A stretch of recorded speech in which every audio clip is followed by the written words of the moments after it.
The President tomorrow will submit a portion of his 2024 budget. Like his first two budgets, this one is about a month late. When the President's budget is delayed, that screws up the whole congressional process of appropriations and budgeting. The delayed process postpones, in other words, when appropriators and authorizers can commence hearings to review agency spending.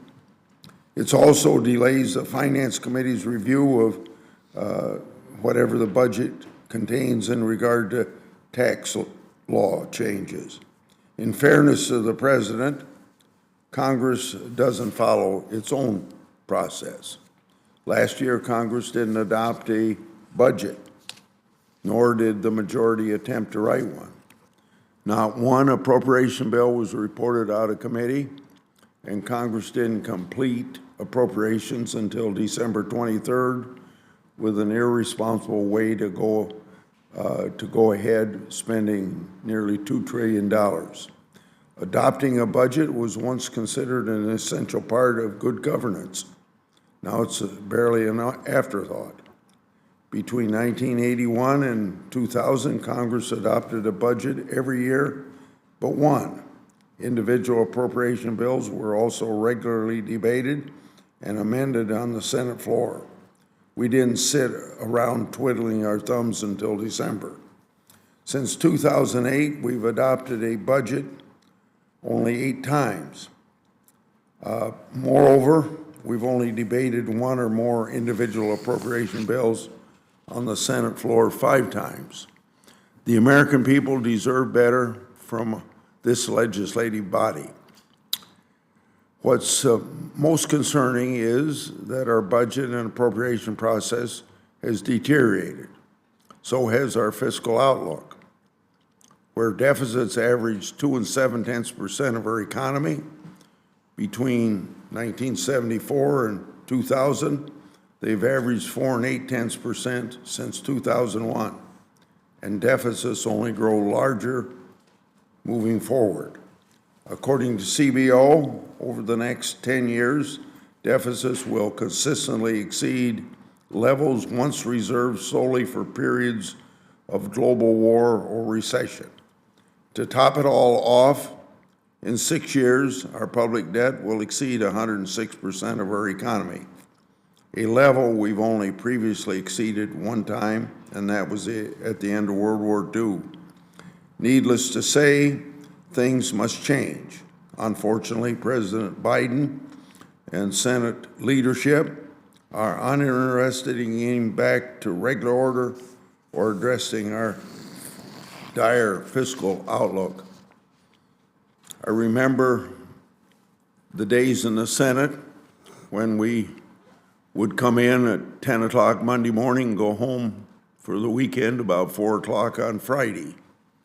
We had 5 days of legislative sessions.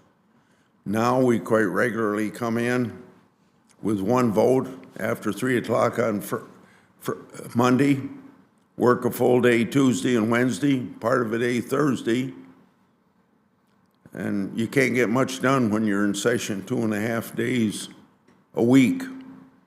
But that seems to be the way things are done. Maybe that ought to be considered if people want to get more things done in the United States Senate.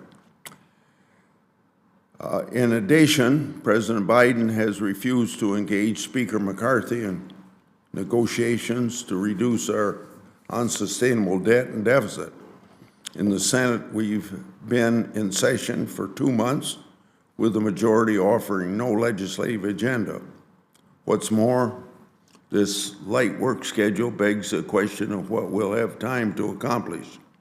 This suggests both President and Democrat leaders are content with continuing to govern crisis to crisis. First up, the debt ceiling. Inevitably, it'll be put off until the last minute. That will allow them to use the threat of default as leverage to avoid reality of a grim fiscal outlook. Next comes passing appropriation bills.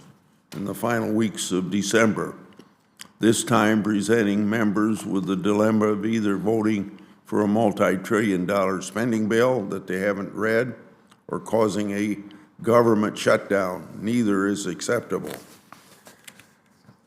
It doesn't have to be this way. This and every other committee should do its part to help us avoid 11th hour brinkmanship. To kick off, next week's hearing on the president's budget should be the first of many hearings focused on getting our fiscal affairs in place. But now, on to today's budget hearing and the wildfires.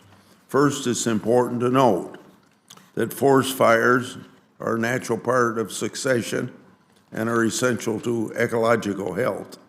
In the early 1900s, about 4 2/10% of the land worldwide burned every year. A century later, this has dropped to around 3%. While wildfires have become less expensive, the average annual acreage burned by wildfires in this country has increased over the past 30 years. So we're here to find out why. Yes, changes in the climate are a part of the story, and there are more important factors as well.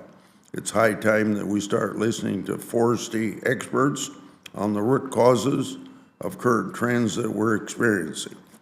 A 2018 study conducted by the U.S. Forest Service scientists found forest fuel load to be the single largest factor driving high severity fire in the West from 2002 to 2015.